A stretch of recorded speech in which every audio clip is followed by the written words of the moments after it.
सत्संग सत्यता को घोल देता है।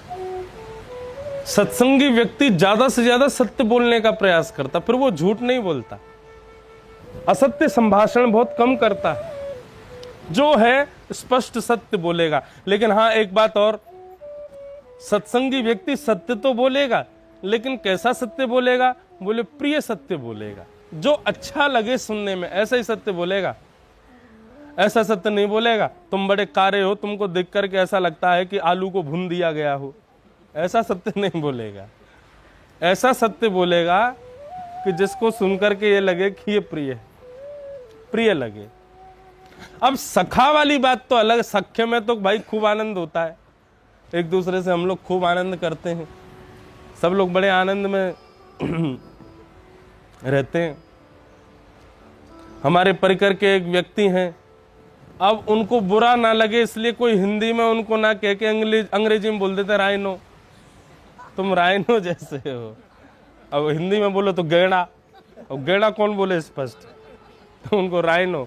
जैसे हमारे संस्कृत भाषा में भी अब हिंदी में बोलो तो कुत्ता, कितना बुरा लगता है, संस्कृत में बोलो ग्राम सिंह, गांव के शेर, तो उसको भी लगता होगा मुझे कितना सम्मान दिया। संस्कृत भाषा की विशेषता है कि संस्कृत भाषा में आप किसी को गाली भी दोगे ना, वैशाख नंदन, ये गाली है। अब कहीं से भी गाली लगी, सामने वाले के हृदय को ठेस पहुंची नहीं, उसको यही लगेगा। अब वैशाख नंदन क्या बोले? गधा। गधा बोलो सीधा तो बुरा लगेगा, लेकिन उसको वैशाख नंदन बोल दो तो कहेगा कोई बढ़िया बात बोली है मुझको, कोई ऊंची बात बोली है। तो सत्संगी व्यक्ति जो होता है ना, वो सत्य तो बोलता है, लेकिन कैसा सत्य बोलता है? बोले प्रिय लगे, सामने वाले को बुरा ना लगे। वाच सत्यम, सत्संग क्या करता है? जड़ बुद्धि का हरण करता है, वाणी में सत्यता मिठास के साथ घोल देता है। सत्संगी व्यक्ति जब बोलता है ना, तो मन करता है ये बोलता रहे और हम सुनते रहे। उदाहरण देने को अब किस किस के उदाहरण दें, पर सत्संगी व्यक्ति को देख लो, वो अलग ही दिखता है। उसका आव भाव, विचार, व्यवहार, बोली चाली सब मधुर लगने लगती है, अच्छी लगती है। तो क्या बोल रहा था मैं? हाँ, जाढ्यम धियो हरति संचति वाच सत्यम, मानोन्नति दिशतु पापम पाकरोति। सत्संग क्या करता है? मान और उन्नति तो दिलाएगा, लेकिन उसके मन में इच्छा नहीं होगी कि मुझे मान और उन्नति मिले। सत्संग करने वाले के कोई बहुत सम्मान देगा, कोई बहुत मान करेगा, तो सत्संगी व्यक्ति को कष्ट ही होगा कि नहीं ऐसा मत करो, हम इसके योग्य नहीं। मान उन्नति दिशत पापम पाकरोति, और लक्ष्मी तनोति वितनोति च दिक्षु कीर्ति, सत्संगति कथय किम न करोति पुंसाम।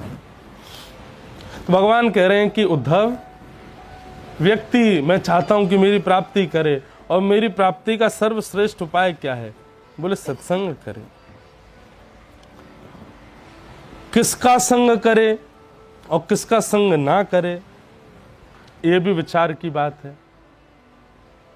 आजकल तो बहुत ही विचार की बात है, क्योंकि आजकल वैष्णव भेष में राक्षस घूम रहे हैं। जैसे रावण संत रूप धारण करके सीता जी का हरण करने आया, ऐसे ही आज भी वैष्णव भेष बना करके कई राक्षस घूम रहे हैं। लेकिन वही बात मैंने अभी अभी कही थी ना, सीता जी को क्या पता नहीं चला था कि रावण है, ये संत नहीं है? सब पता चल गया था, लेकिन क्योंकि वो भेष संत का बना के आया, इसलिए सीता जी ने उसका सम्मान किया और स्वयं को अर्पित कर दिया। रावण ने हरण नहीं किया सीता जी का, सीता जी ने अर्पित किया खुद को, क्योंकि वैष्णव भेष में था। इसीलिए मैं कह रहा था, कोई वैष्णव भेष में दिखे तो वो संत है, और कोई बिना वैष्णव भेष के दिखे तो उसको समझो ये बड़ा वाला संत है, ये ऊंचा वाला संत है। अपनी दृष्टि सुधारो। मन की तरंग मार लो, बस हो गया भजन। आदत बुरी सुधार लो, आदत बुरी। व्यक्ति की सबसे बुरी आदत क्या है बताओ? व्यक्ति की सबसे बुरी आदत जो सबके अंदर है। आप कहोगे इसमें सोने की आदत बुरी है, इसमें आलस बहुत है, इसमें खाता बहुत है, ये ईर्ष्यालु है, ये आदि है। लेकिन एक ऐसी आदत है बुरी सबके अंदर है, वो क्या? दूसरे में दोष देखना। ये सबके अंदर है। यहां बैठा कोई भी हम में से ऐसा नहीं है जो किसी में दोष ना देखता। अरे कहां तक कहें, कथाएं सुनते सुनते लोग मुझ में भी दोष देख लेते हैं। तो व्यास जी, हमको लगता है आपके अंदर ये कमी है। मैंने बहुत बढ़िया भैया, यही सीख रहे हो तुम कथाओं से, हैं मुझ में भी दोष देख रहे हो। है दोष, ये नहीं कहता कि किसी में दोष नहीं है, दोष सबके अंदर है, पर देखना क्यों? आदत बुरी सुधार लो,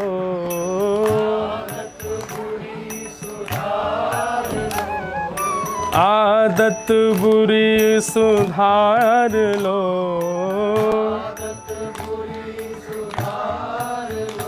ओ बस हो गया भजन,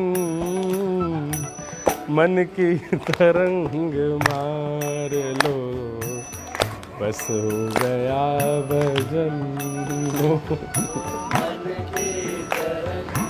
अद्भुत आनंद है। बोलो भक्त वत्सल भगवान की। गाओ करताल बजा के।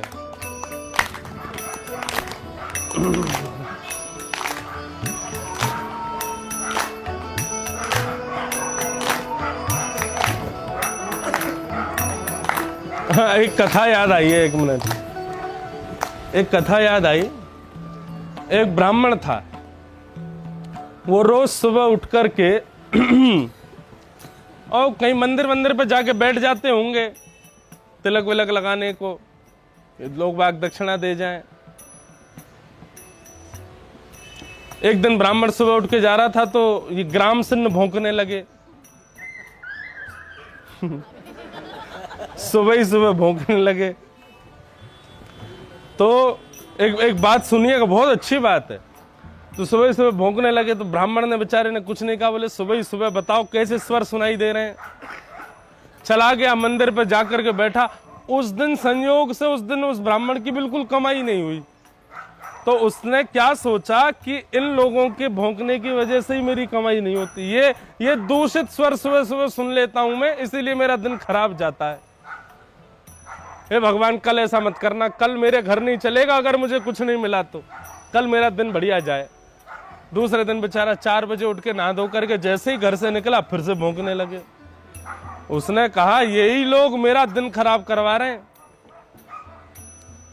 उसने एक पत्थर उठाया और उठा करके महाराज एक ग्राम सिन्न के सिर ही मारा, और जैसे ही सिर पर मारा ना उसका सिर फट गया, रक्त निकलने लगा। ग्राम सिन्न रोने लगा और रोता रोता ठाकुर जी से प्रार्थना करने लगा, भगवान दुनिया के लोग सुबह सुबह उठ करके आपको याद करते हैं, आपका भजन करते हैं, अपनी अपनी भाषा में करते हैं। तमिलनाडु का व्यक्ति तमिल भाषा में करता है, उत्तर भारत का व्यक्ति हिंदी भाषा में करता है, महाराष्ट्र का मराठी भाषा में करता है, विदेश के लोग अंग्रेजी भाषा में करते हैं, भैंस अपने रम्माने में करती है, शेर अपने दहाड़ने में आपको याद करता है। हम कुत्तों पे भौंकना ही आता है। अब मैं राम राम जप रहा हूं, लेकिन राम राम स्पष्ट थोड़ी निकलेगा, भौं भौं ही निकलेगा मेरे मुंह से। तो मैं तो आपको याद कर रहा था, लेकिन इसने मेरा सिर फोड़ दिया, मेरी क्या गलती थी नाथ? राम जी ने महाराज अदालत में दोनों को पेश किया, केस कर दिया ब्राह्मण के ऊपर कुत्ते ने कि इसने मेरे को मारा है और मैं तो आपका भजन कर रहा था। तो राम जी ने उस ब्राह्मण को और कुत्ते को दोनों को कटघरे में खड़ा किया। बोले क्या आरोप है? बोले इसने मुझको मारा। ब्राह्मण से बोले तुमने क्यों मारा? बोले रोज सुबह सुबह भौंकता है, मेरे को देखते ही मेरा दिन खराब जाता है। कुत्ते ने कहा नहीं, मैं भौंकता नहीं हूं, मैं भजन करता हूं, मैं अपनी भाषा में भजन, मेरी भाषा ही यही है, तो मैं क्या करूं? राम जी बोले भाई देखो बात तो। राम जी ने कहा बताओ इसको क्या दंड दें? तो ग्रामसेन ने कहा कि उस पहाड़ी के ऊपर एक आश्रम है। बोले हाँ, और वहां का इसको महंत बना दो। राम जी बोले वाह, ये तुम दंड दे रहे हो कि इसको जो है बढ़िया आशीर्वाद दे रहे हो? बोले नहीं नहीं भगवान, यही दंड है इसका। बोले क्यों? बोले अपने पूर्व जन्म में मैं भी उस आश्रम का महंत था। बोले तो फिर तुम कुत्ता कैसे बन गए? बोले क्योंकि उस आश्रम में एक शिवलिंग है और शिव जी के अभिषेक के लिए पंचामृत आता था, घी आता था, दूध आता था, दही आता था, सब कुछ आता था शंकर जी पर चढ़ाने के लिए, लेकिन मैं लोभवश उस सामग्री को अपने प्रयोग में ले लेता था और उसी का परिणाम ये हुआ, शंकर जी की आराधना के लिए आई गई वस्तु को मैं अपने उपयोग में लेता, तो उसी का परिणाम कि इस जन्म में मैं ग्रामसेन बना हूं। मैं जानता हूं ये ब्राह्मण बहुत लोभी है, मैं तो थोड़ा बहुत अंश रखता था, ये तो पूरा पूरा खा जाएगा। मैं तो ग्रामसेन बना हूं, ये अगले जन्म में क्या बनेगा ये मुझे पता है, इसलिए आप इसको वहां का महंत बना। तो कथा तो अलग है, लेकिन ये लोग अगर चिल्ला में सुबह सुबह, खैर ठीक है अति कर दें तो फिर उठना ही चाहिए कि भाई जाओ, लेकिन हमको कभी कभी हंसी आ जाती है, बताओ कैसे भौंक रहे हैं, उनको देखने लग जाते हैं क्या कर रहे हैं। ये उनकी भाषा है, क्या पता हम विट्ठल विट्ठल गाते हो, वो भी विट्ठल ही विट्ठल बोलते होंगे अपनी भाषा में। अपनी दृष्टि सुधारो, सब में गुण देखो, आदत बुरी सुधार लो,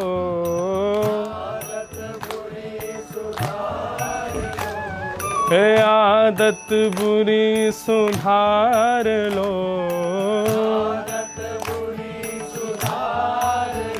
हो बस हो गया भजन,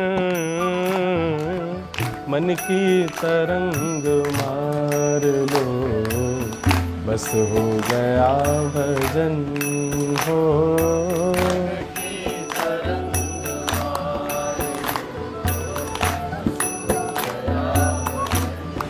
हो कोई तुम्हें बुरा कहे, सुनकर करो क्षमा,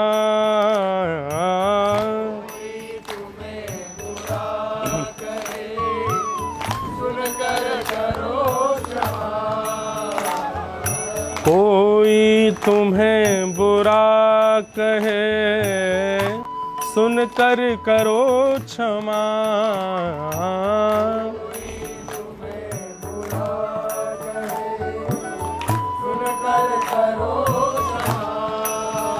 अपनी वाणी का स्वर संभाल लो, अपनी वाणी का स्वर, अपनी वाणी का स्वर संभाल लो, अपनी बस हो गया भजन हो, वाणी का स्वर,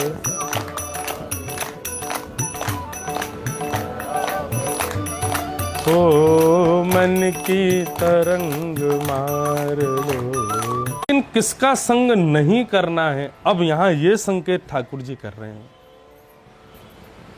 संगम न कुर्यात् सताम सिन्नो दरत्रपाम क्वचित, तस्यानुगस्तमस्यन्ध्यो पतत्यन्धानुगान्धवत्। जो दिखता सत्संगी हो लेकिन अपने ही प्रवचन को अपने ही जीवन में उतारता ना हो, उद्धव ऐसे का संग नहीं करना है। बहुत बड़ी बात कह रहे हैं ठाकुर जी यहां पे। उसका सत्संग सुनो, पर प्रयास करो केवल वचन सुनकर के आप वहां से प्रस्थान करो। यदि सत्संग करने वाला व्यक्ति अपने ही जीवन में सत्संग का पालन ना करता हो तो उद्धव उसकी भी हानि है, साथ साथ तुम्हारी भी हानि हो जाएगी। जिस व्यक्ति को तैरना ना आता हो उसके संग कभी समुद्र में मत कूदो, नहीं तो डूबने से पहले तुमको डुबो देगा। खुद को बचाने के लिए तुम पे ही चढ़ जाएगा। वही लोग हंस रहे हैं जिनको पता है। कल क्या हुआ है। जिसको तैरना आता हो, प्रयास करो कि हम उसी के साथ ही समुद्र की ओर प्रस्थान करें या फिर नदी में जाएं। ट्यूब का पानी ट्यूब की हवा निकल रही हो और सोचो है तो रबड़ की, इससे हम बची जाएंगे ना। हवा निकली है तो कैसे, वो खुद ही शक्तिमान नहीं है, तुमको कैसे बचाएगा।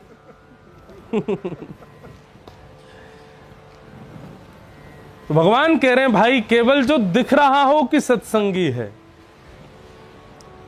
लेकिन अपने प्रवचन में अपने भाव को पुष्ट ना करता हो, ऐसे व्यक्ति का संग भी नहीं करना।